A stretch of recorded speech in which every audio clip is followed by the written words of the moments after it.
Bom, meus amigos, apesar de torcer por uma solução negociada, eu creio que essa solução seja praticamente impossível. E eu vou mostrar para vocês o porquê dessa minha opinião. É por isso que eu peço para você, fique até o final do vídeo porque é de extrema importância. As notícias que eu vou mostrar, os países que eu vou citar, se você não tiver com os olhos abertos ainda, com certeza você vai abrir os olhos e vai ver que um conflito é quase que inevitável. Um conflito de proporções mundiais, né? Porque um conflito nós já temos e ele está localizado na Ucrânia atualmente, tá bem? Então peço a você, fique até o fim do vídeo.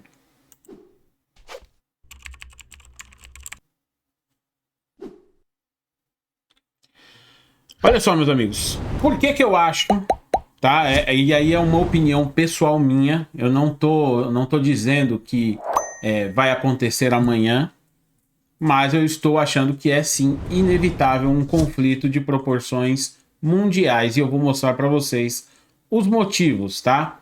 Olha só, nós além do conflito militar que estamos tendo na Ucrânia, que tá, por enquanto é um conflito localizado, apesar de muitos países estarem participando, mas ele está geograficamente localizado na Ucrânia, no território ucraniano, tá? Com um ou outro ataque esporádico, algum ou outro atentado em território russo, certo?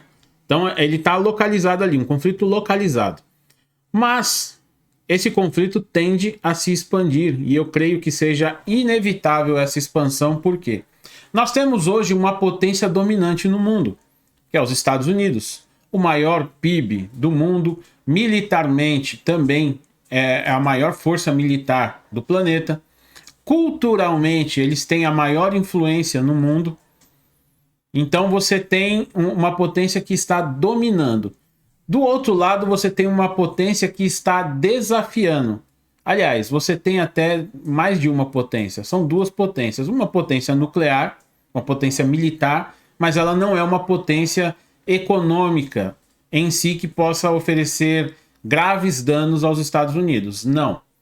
A Rússia não tem esse poderio financeiro, apesar de possuir gigantescas reservas de petróleo e muita energia para vender para o mundo. Mas, com certeza, economicamente, ela não causaria tantos danos aos Estados Unidos. É uma coisa remediável. Agora você tem outra potência financeira e que também é uma potência militar. Claro, não é igual aos Estados Unidos? Não, não é.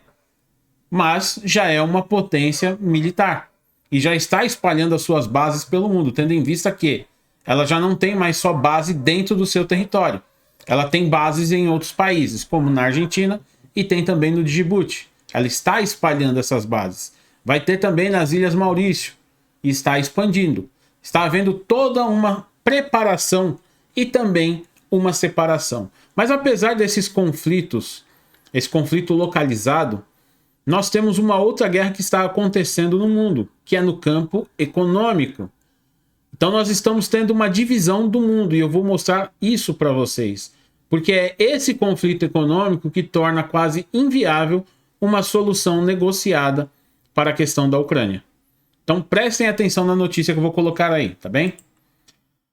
Novos países candidato à expansão dos BRICS, certo? Os BRICS, todo mundo conhece que é um bloco de países emergentes. Tem os seus membros fundadores e agora ele está expandindo. E agora se espantem com isso. Ó. Se aceitos, os novos membros propostos do BRICS criariam uma entidade com um PIB de 30%, um PIB 30% maior do que os Estados Unidos. Mais de 50% da população global.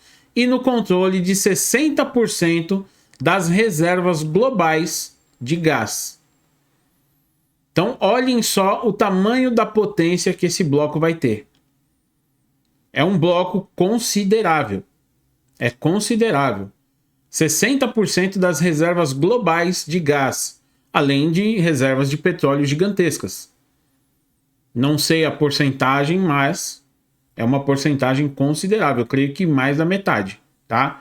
Então, vejam só. Eu grifei algumas partes para tentar ser mais rápido. Não é um bloco de livre comércio, isso não é, tá? Eles não têm não é um bloco assim, olha, os países membros vão ter livre comércio entre eles. Não, Não é isso. Mas os membros, eles se coordenam nessas questões comerciais. Eles se ajudam. Eles conseguem estabelecer acordos entre eles, tá? E estabeleceram um banco de políticas, o novo Banco de Desenvolvimento, para coordenar empréstimos de infraestrutura. Isso foi criado em 2014 para fornecer mecanismos de empréstimos alternativos às estruturas do FMI e do Banco Mundial, que os membros sentiram que se tornaram muito mais centradas nos Estados Unidos. Então, os Estados Unidos dominam o Banco Mundial e dominam o FMI, isso é uma realidade. Logo, eles criaram uma alternativa, e essa alternativa está atraindo novos membros. O Banco Asiático de Investimento em Infraestrutura também foi estabelecido pela China, tá? Mais ou menos na mesma época, e faz diversos empréstimos para o mundo inteiro. Agora, olhem só.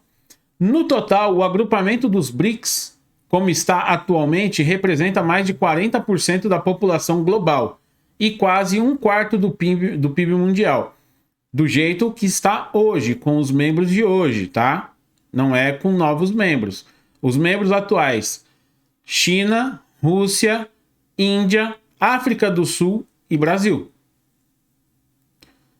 Espera-se que o valor do PIB dobre para 50% do PIB global até 2030.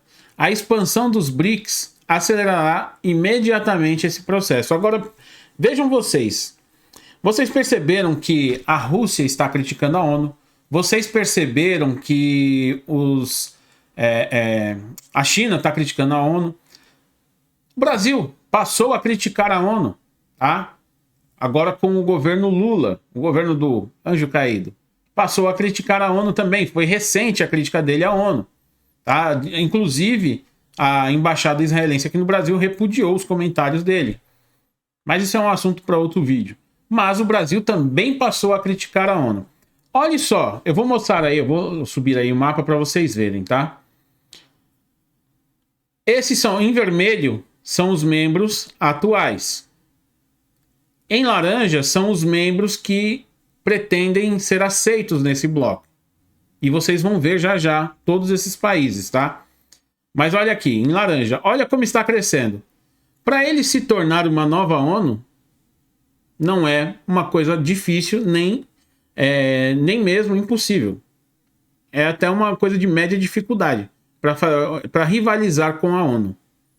Porque todos esses países que estão querendo serem aceitos e os membros fundadores dos BRICS estão criticando a ONU, querem uma alternativa à ONU, tá? Sobre a expansão dos BRICS, Lavrov afirmou que a Argélia, Argentina e Irã já se candidataram. Já se sabe que a Arábia Saudita, Turquia, Egito e Afeganistão estão interessados, além da Indonésia, que deve fazer um pedido formal de adesão na próxima cimeira do G20 em Bali. Outros prováveis candidatos à adesão incluem Cazaquistão, Nicarágua, Nigéria, Senegal, Tailândia e Emirados Árabes Unidos. Todos tiveram seus ministros da Fazenda presentes na reunião de diálogo sobre a expansão dos BRICS realizada em maio, tá? Agora vejam só, eu vou falar para vocês os países e vou mostrar para vocês o PIB de cada um deles que pretende ser aceito nos BRICS. Afeganistão, pasmem vocês, mas é muito interessante. Uma que, historicamente, tem uma rixa muito grande com os Estados Unidos, devido à invasão do Afeganistão. Foram mais de 20 anos sob o domínio dos Estados Unidos, certo? O governo atual de lá, por mais que nós não concordemos com esse tipo de governo, mas atualmente ele governa o Afeganistão de fato. E não quer saber de relação com os Estados Unidos, certo? Então vejam só, eles têm hoje um PIB de 21,5 bilhões. Um PIB per capita de 520 dólares, tá? Taxa de crescimento de 2% em 2022. Uma população de 40 milhões de pessoas. Além disso, eles têm reservas minerais muito grandes que estão sendo exploradas atualmente pela China. Diversos acordos foram feitos entre China e Afeganistão, tá bem? Argélia, PIB 168 bilhões, PIB per capita 3.700 dólares, Taxa de crescimento, 2,3% e 45 milhões de pessoas. Argentina, apesar de a situação econômica argentina não estar nos seus melhores dias, nós sabemos que tem problemas econômicos gravíssimos, tá?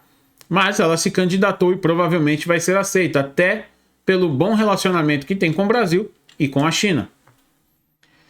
PIB, 491,5 bilhões. PIB per capita, 10.730 dólares. Taxa de crescimento em 2022, 3,6%. Apesar de a inflação passar de 100% no último ano. Egito, PIB, 404 bilhões. 3.880 dólares o PIB per capita e 104 milhões de habitantes. Taxa de crescimento em 2022, 6,6%. Indonésia, PIB de 1,2 trilhão. PIB per capita, 4.300 dólares. Taxa de crescimento em 2022, 5,4% e uma população de 276 milhões de pessoas. Irã, 231,5 bilhões. 2.760 dólares de PIB per capita, 3,7% de crescimento e 85 milhões de pessoas, tá certo? De população. Cazaquistão, 191 bilhões, 10.100 dólares de PIB per capita, 3,2% de crescimento e 19 milhões de pessoas. Nicarágua, pasmem vocês, apesar do governo da Nicarágua, do que vem acontecendo na Nicarágua, eles vão ser aceitos, isso é fato. PIB, 14 bilhões, 2.100 dólares per capita, crescimento, 4,3% e uma população de 7 milhões. Nigéria, 441 bilhões, PIB per capita, 2.100 dólares. Taxa de crescimento em 2022, caiu 12%. Tem uma população de 211 milhões. Arábia Saudita, e é aí que o caldo engrossa, porque a Arábia Saudita é um aliado histórico dos Estados Unidos. E eles estão querendo adentrar esse bloco. Além de já ter fechado uma relação mais íntima com a China, driblando o dólar para fazer a compra e venda de petróleo, certo? População, aliás, PIB, 833,5 bilhões. PIB per capita, 23.600 dólares. Taxa de crescimento, 8%. População, 35 milhões de pessoas. Senegal, 27,7 bilhões. 1.606 dólares de PIB per capita. 1,6% de crescimento e 17 milhões de pessoas. Tailândia, 506 bilhões, 7.250 per capita. 3,3% e 70 milhões de habitantes. Emirados Árabes, 36 bilhões de PIB. PIB per capita, 36.300, um PIB per capita muito bom. 8,2% de crescimento e 10 milhões de pessoas, tá certo? Agora vejam só, um resumo para que vocês entendam. Um BRICS expandido, incluindo nações, juntamente com Brasil, Rússia, Índia, China e África do Sul, possuiria cerca de 45% das reservas globais conhecidas de petróleo. Esse que eu não lembrava no começo do vídeo. E mais de 60% de todas as reservas globais de gás. Seu PIB combinado hoje chegaria a 29,35 trilhões de dólares, tornando-o consideravelmente maior que a economia dos Estados Unidos, em 23 trilhões, e o dobro dos 14,5 trilhões da União Europeia. Então, é um bloco considerável.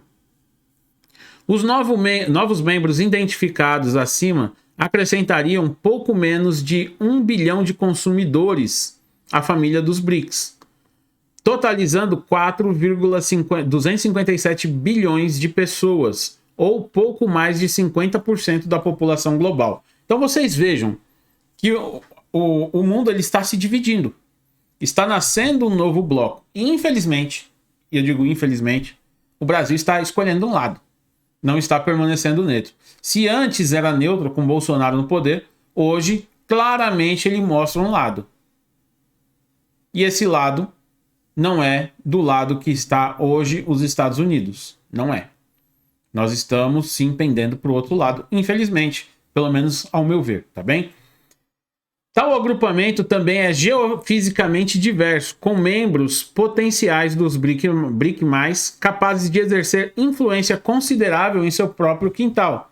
Exemplo, Brasil e Argentina oferecem uma influência muito grande na América Latina. A Nicarágua, na América Central. Argélia, Egito, Irã, Arábia Saudita e Emirados Árabes, no Oriente Médio. Nigéria, Senegal e África do Sul, na África. Afeganistão, Cazaquistão e Rússia, na Ásia Central. Índia, Indonésia, Tailândia, no Sudeste Asiático. E a China, no Leste Asiático. Você vê que ele está geograficamente muito bem distribuído. É um bloco considerável. E é por isso que eu creio que, infelizmente, não seja possível uma solução negociada para esse conflito que ocorre hoje.